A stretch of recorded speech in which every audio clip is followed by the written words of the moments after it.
Good morning.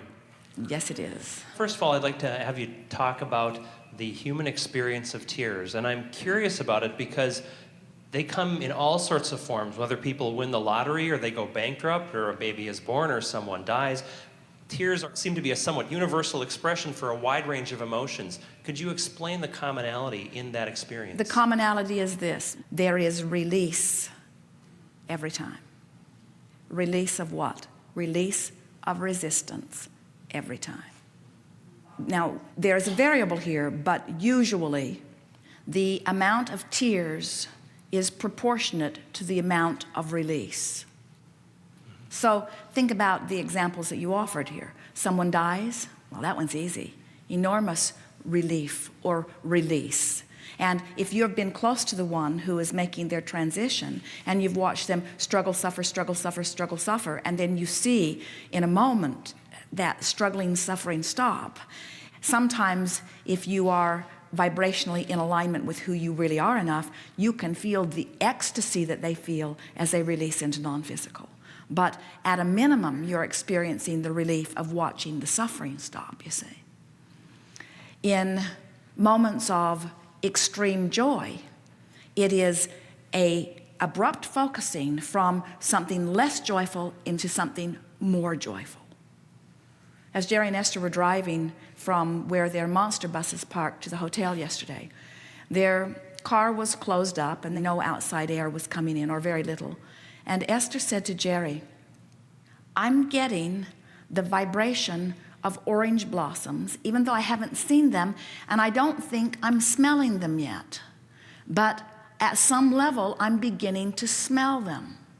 And Jerry is sniffing, and Esther's sniffing, and they're pretty sure they're not actually smelling them yet, but at some level, they were receiving the vibration of those orange blossoms, which was bringing up some memory of something wonderful. And when Esther got out of the car to go into the 7-Eleven to buy the bottle of water, tears filled her eyes as her lungs were filled with the real-life fragrance, undeniable, of orange blossoms. In other words, I wasn't imagining it, she thought. There it was. Now, seems silly to be so moved and so touched by something, but what it was an awareness of something lovely and an expectation of having a manifestation of it, and then the realism of the manifestation of it.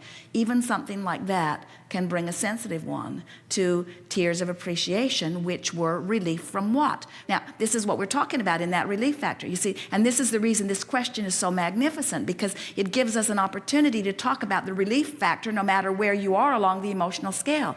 You talk about things that should make you sad, making you cry, and things that should make you happy, making you cry, and we say it's all about the relativity of moving from one vibration to another. And so the more sensitive you are to vibration, the more that relief factor would play in. There are people who cry at everything. Esther watches people win money on game shows. It makes her cry. She likes the feeling of them moving into a new place in their personal manifestation, you see. So sensitivity to vibration could make you cry easily, or jumping a big vibration and having a big wad of release could make you cry. Okay. My other question is... That was really good. Did you write? Really good. Really good. Important. My other question is about or something I heard you say earlier about the good thing about the environment that we live in now is the fact that the allowing ones are being born and the resistant ones are dying, and that they're on their way out. So well, don't get after him. We have said something like that. In other words, you don't need to worry about your environment not improving or going to the dogs, because the dilution ratio of well-being continues to be so much predominance of well-being. And so even though there are people who have been banging around for a while who have found reasons to feel resistant, those coming in feeling less resistance is a stronger proportion than those who have been around a long time that are feeling greater resistance. Will always be that way. And then you have the blessed animals that are really the biggest energy balancing factor of your planet.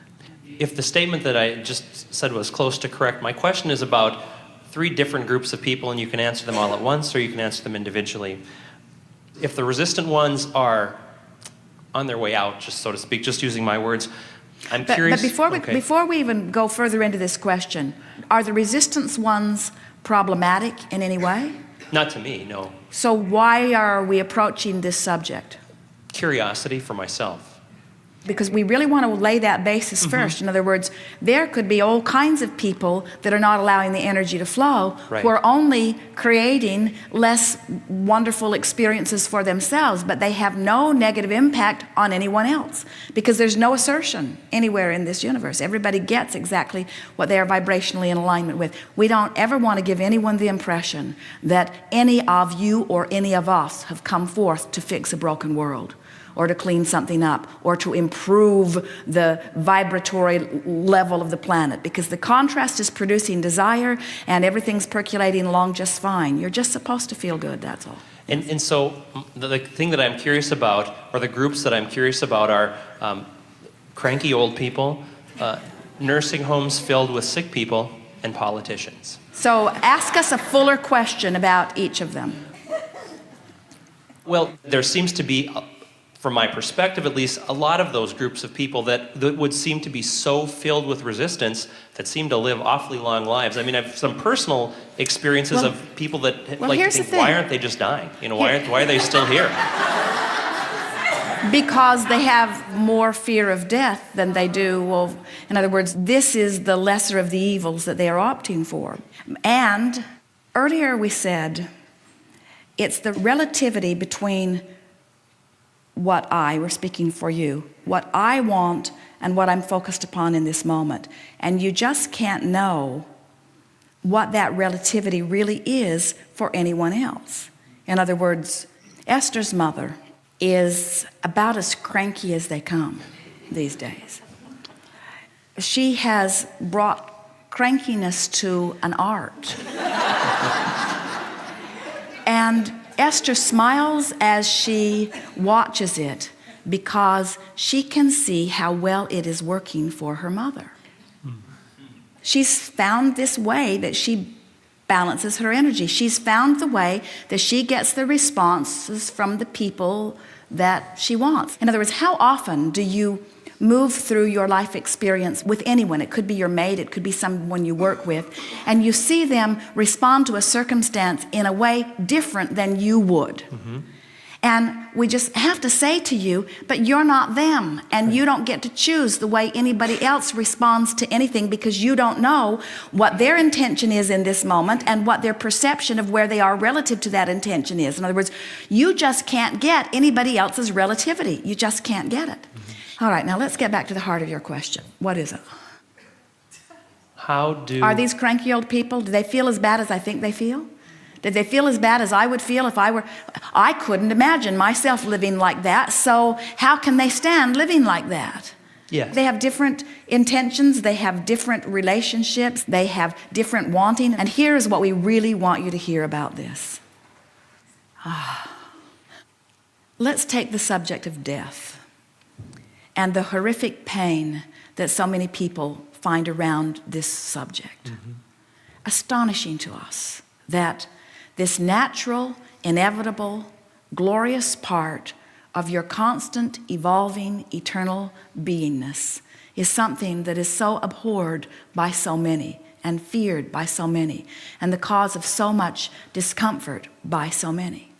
If you could step back just a little bit, as we do, and look at the bigger picture of that, you would have to acknowledge that a universe that is based on such love could not have a component that could be anything close to the way humans perceive death to be. It is utterly illogical. You've tortured yourself with the idea of it for a very long time. Again, in that comparison thing that you do, as you convince each other that you're unworthy unless you jump through these hoops. And since nobody, not one person on your planet has ever jumped through the hoops that have been prescribed, not one ever. So 100% of you have failed to keep your promise to yourself about the hoops that you have made up that you think you have to jump through. No wonder you're afraid of death. You just got to stop worrying about them. There is this life experience, there is this threshold of pain, there is this range of emotions, and here's the thing that we really want you to hear. The more you have tasted the ecstasy of connection, the more you cannot bear the discomfort of disconnection. But if you have not been consistently tasting the ecstasy of connection, then what you see as the premise or the reason for disconnection is just not experienced by you, you see. Because different people want different things. Their relationship to the different things that they want cannot be accurately assessed by anyone else.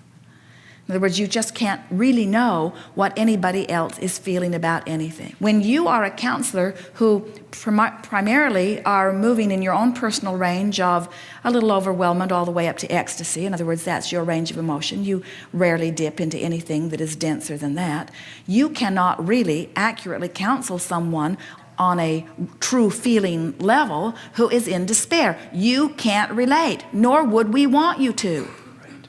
But you can teach them relativity. You can explain to them, I can't possibly begin to feel what you're feeling. I have some distant memory of it, but I can't reach back that far. And so I can't presume how you feel, nor can you presume how I feel, but I can say to you, you can feel a little better than you do, and then you can feel a little better than you do, and then you can feel a little better than you do, and then you can feel a little bit better than you do.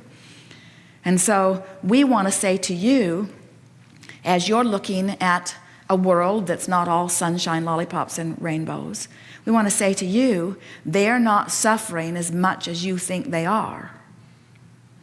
You can't let what you think they're suffering be your reason for suffering and do anything about anyone who is suffering. You can't suffer enough to help people who are suffering not suffer. You can't get poor enough to help poor people become prosperous, or sick enough to help sick people become well. Thank you.